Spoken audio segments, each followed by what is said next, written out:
नमस्कार विद्यार्थी मित्रांनो, तुमचं स्वागत आहे जय हिंद पाठशाला या यूट्यूब चॅनलमध्ये।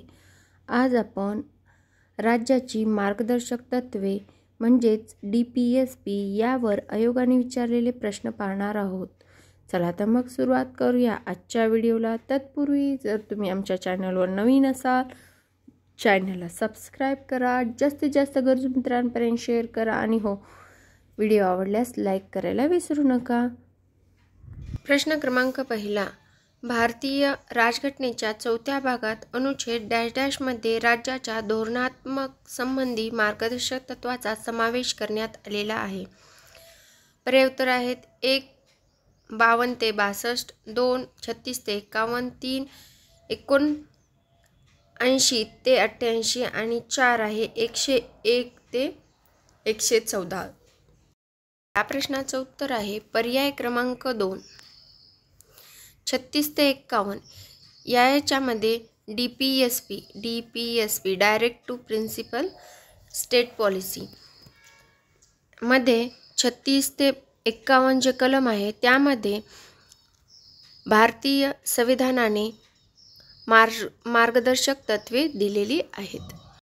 भारतीय संविधानात नमूद असलेल्या राज्याच्या धोरणाची खालीलपैकी कोणती मार्गदर्शक तत्वे त्यांच्या अनुच्छेदाशी योग्यपणे जोडलेली आहेत।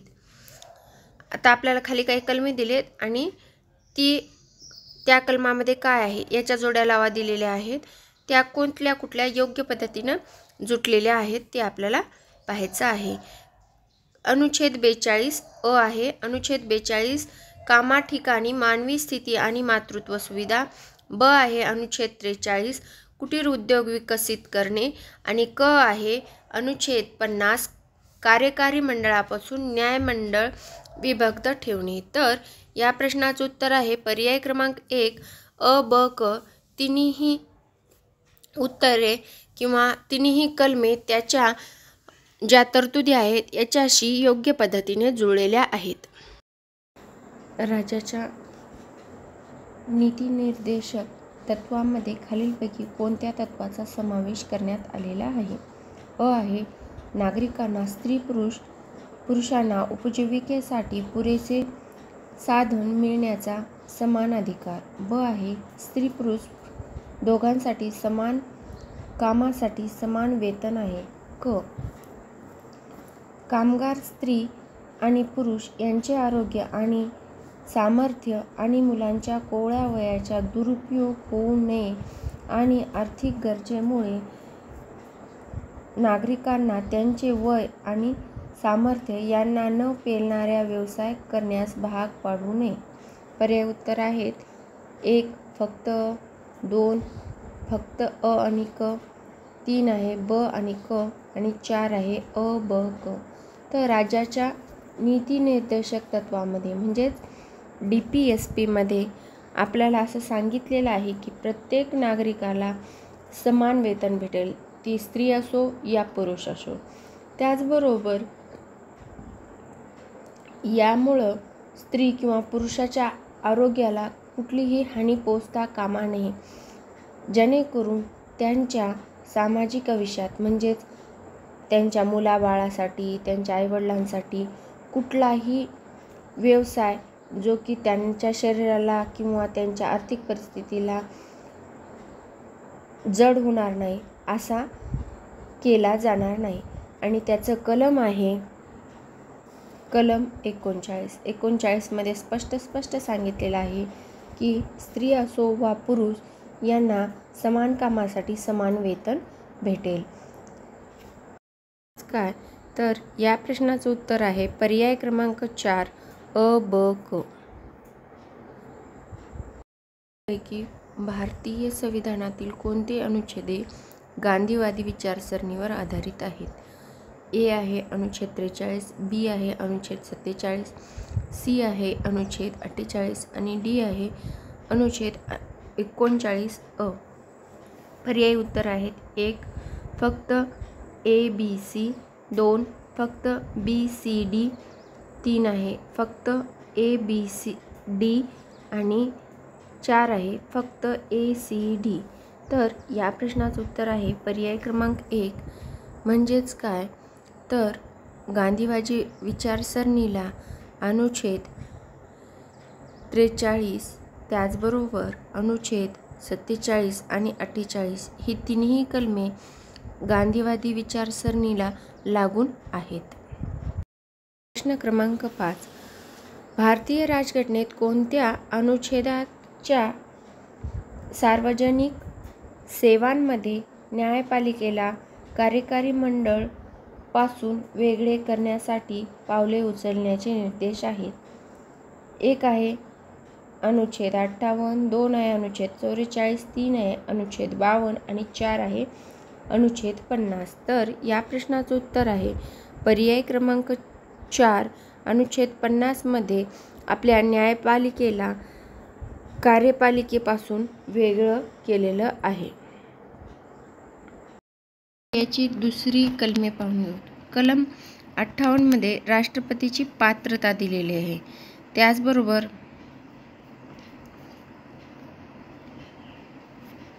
कलम 52 मध्ये राष्ट्रपती दिलेला आहे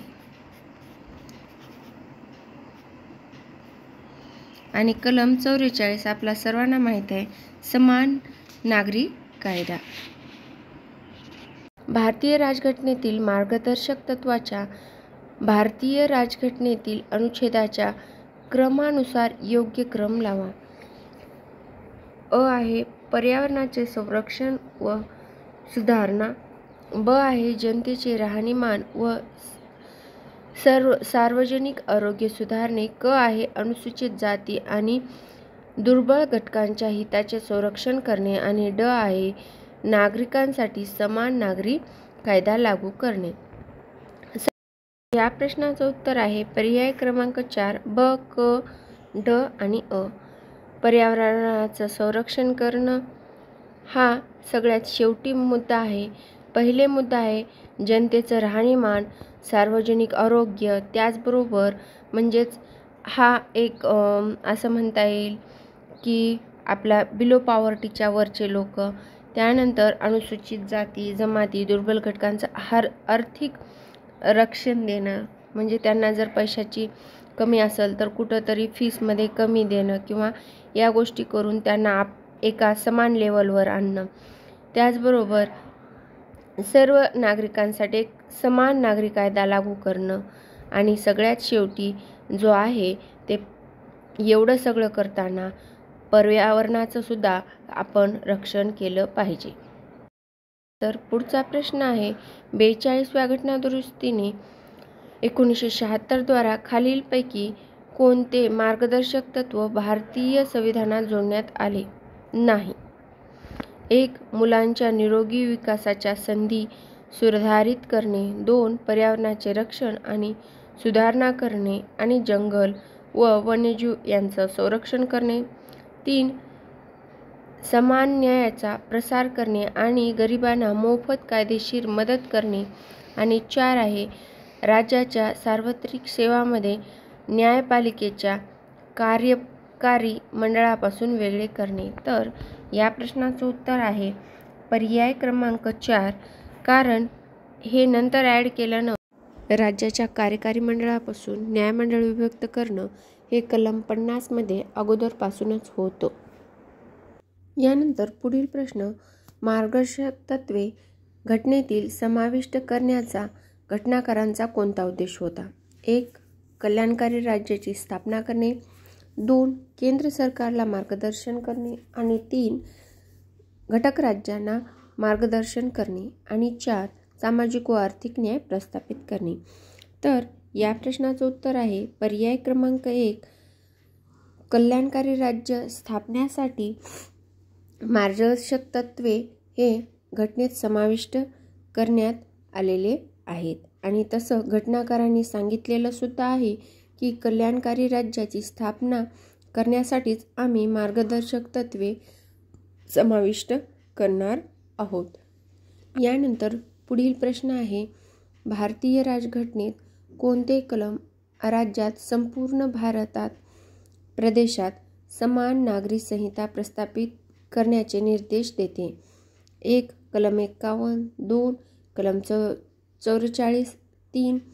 कलम 40 आणि 4 कलम 19. तर या प्रश्नाचं उत्तर आहे पर्याय क्रमांक 2 कलम 44 हा समान नागरी संहितेशी रिलेटेड आहे. तर आता आपण दुसरे कलमे पाहून घेऊ.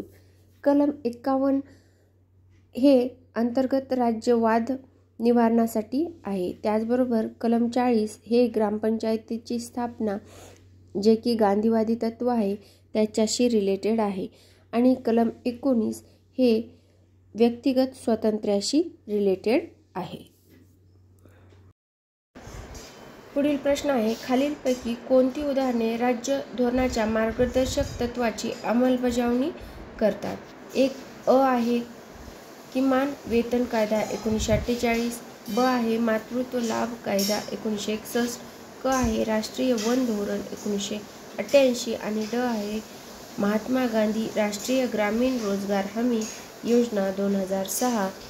पर्याय उत्तर आहेत 1 अ ब ड, 2 आहे अ क ड, 3 आहे ब क ड आणि 4 आहे वरीलपैकी सर्व. तर या प्रश्नाचं उत्तर आहे पर्याय क्रमांक 4 वरीलपैकी सर्व ही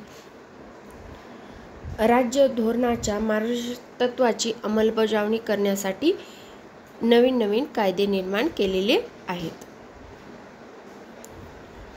यानंतर आता परत तोच प्रश्न आपल्याला वेगळ्या पद्धतीने कसा विचारलेला आहे. तर संपूर्ण भारतात समान नागरी संहिता प्रस्थापित करण्यासाठी प्रयत्न करणे असे घटनेच्या कोणत्या कलमामध्ये राज्याला निर्देशन केलेले आहे. तर आपल्याला या प्रश्नाचं उत्तर माहीतच आहे. कलम 44 अन्वये समान नागरी संहिता आहे. पण आपण या प्रश्ना थ्रू दुसरी कलमे कशाशी रिलेटेड आहे ते पाहून घेऊ. कलम 48 हे शेती किंवा पशुपालन आधुनिक आणि तंत्रज्ञानाच्या आधारित निर्माण करण्यासाठी कलम 48 आहे. त्याचबरोबर कलम 30 हे अल्पसंख्याक वर्गाच्या शिक्षण संस्थांमध्ये जे काही प्रशासन करण्यासाठी हक्क दिलेले आहेत ते कलम 30 मध्ये दिलेले आहेत. आणि कलम 25 मध्ये धर्माचे मुक्त प्रगटीकरण किंवा आचरण व प्रसार हे दिलेले आहे. नंतरच्या प्रश्नात आपल्याला विचारले आहे 73व्या घटना दुरुस्ती कायद्यानुसार राज्य धोरणाच्या मार्गदर्शक तत्वातील खालीलपैकी कोणत्या तरतुदी अनुच्छेद तील तत्वाशी अंमलबजावणी करण्यात आली आहे. तर 1 आहे 39, 2 आहे अनुच्छेद 42, 3 आहे अनुच्छेद 40 आणि 4 आहे अनुच्छेद 43. तर या प्रश्नाचं उत्तर आहे पर्याय क्रमांक 2 अनुच्छेद 40. त्यानुसार ग्रामपंचायतीची स्थापना हे आपल्या घटनेत नमूद केलेलं आहे जे की गांधीवादी तत्व आहे. आणि यानुसार 73वी घटना दुरुस्तीत पंचायत राज आलेले आहे. पुढील प्रश्न आहे भारतीय राज्यघटनेतील कलम 36 ते 51 नुसार असलेल्या राज्याच्या मार्गदर्शक तत्वासंबंधी पुढील विधानापैकी अयोग्य विधान निवडा. अ नागरिकांसाठी समान नागरी कायदा, ब कायद्यासमोर समानता, क धार्मिक व्यवहाराचे व्यवस्थापन करण्याचे स्वातंत्र्य आणि ड आहे औद्योगिक व्यवस्थापनामध्ये कामगारांचा सहभाग. पर्याय उत्तर आहेत 1 अन ब, 2 ब आणि क आणि 3 आहे क आणि ड आणि 4 आहे ड आणि अ. तर या प्रश्नाचं उत्तर आहे पर्याय क्रमांक 2 ब आणि क. ब कायद्यासमोर समानता आहे. कायद्यासमोर समानता ही कलम 14 नुसार आहे. त्याचबरोबर धार्मिक व्यवस्थापनाचे व्यवस्थापन करणे याचे स्वातंत्र्य कलम 29 मध्ये देण्यात आलेले आहे. यानंतर भारतीय राज्यघटनेच्या कोणत्या अनुच्छेदान्वये सरकार नागरिकांच्या आरोग्य दृष्टीने अंमली पदार्थाची खरेदी व विक्री प्रतिबंध घालू शकते. अ आहे अनुच्छेद 45, ब आहे अनुच्छेद 46, क आहे अनुच्छेद 47 आणि ड आहे अनुच्छेद 48. पर्याय उत्तर आहेत 1 अ आणि क, 2 फक्त ब आणि ड, 3 क आणि ड आणि 4 फक्त क. तर या प्रश्नाचं उत्तर आहे पर्याय क्रमांक 4 फक्त क. अनुच्छेद 47 अन्वये असं सांगितलेलं आहे की नागरिकांचं आरोग्य सुदृढ आणि सबल राहिलं पाहिजे. त्यानुसार ते अंमली पदार्थ जसे की दारू वगैरे बंदी करू शकतात. पुढील प्रश्न आहे बेरोजगारी, वार्धक्य, आजारपण आणि अपंगत्व आणि इतर डॅश बाबतीतील सरकारने सार्वजनिक मदतीला हक्क द्यावा असे राज्याच्या धोरणाच्या मार्गदर्शक तत्वामध्ये सुचवलेले आहे. 1. इच्छांच्या, 2. अवांछित परिस्थितीच्या किंवा आकस्मिक परिस्थितीच्या, 3. जमातवादी दंगे यांच्या आणि 4. जखमी सैनिकांच्या. या प्रश्नाचं उत्तर आहे पर्याय क्रमांक 2. आपल्याला या गोष्टीत आयोगाने अंडरलाईन करून दिलेले आहे आकस्मिक परिस्थिती. म्हणजेच आपल्याला अवांछित परिस्थिती या शब्दाचं स्पष्टीकरण दिले, त्यामुळे असे प्रश्न पटकन टॅकल होतात. प्रश्न आहे खालील विधाने काळजीपूर्वक वाचून राज्याच्या धोरणाची मार्गदर्शक तत्वे ओळखा. अ आहे आंतरराष्ट्रीय शांतता आणि सुरक्षतेचे संवर्धन करणे. ब आहे 14 वर्षाच्या आतील मुलांसाठी सक्तीचे व मोफत शिक्षण व्यवस्था करणे. क आहे सत्तेचे विकेंद्रीकरण, प्रत्येक गावात ग्रामपंचायतीची स्थापना करणे. आणि ड आहे नागरिकांसाठी समान नागरी कायदा अस्तित्वात आणणे. 1 आहे अ ब ड, 2 आहे अ क ड, 3 आहे ब क ड आणि 4 आहे वरील सर्व. तर या प्रश्नाचं उत्तर आहे पर्याय क्रमांक 2 ब क ड. 14 वर्षाच्या आतील मुलांसाठी सक्तीचे व मोफत शिक्षण ही 86वी घटना दुरुस्ती या अन्वये नवीन ॲड करण्यात आलं. त्याचबरोबर कलम 40 हे सत्तेचे विकेंद्रीकरणाशी म्हणजेच ग्रामपंचायतीची स्थापना याच्याशी निगडीत आहे. आणि 44 समान नागरी संहिता. यानंतर भारतीय राज्यघटनेच्या कोणत्या अनुच्छेदाअंतर्गत राज्य कृषी आणि पशुपालनाची आधुनिक आणि वैज्ञानिक प्रणाली संघटित करण्याचा प्रयत्न करणे अशी तरतूद आहे. आपल्याला त्यांनी सरळ सरळ कलम विचारलेला आहे.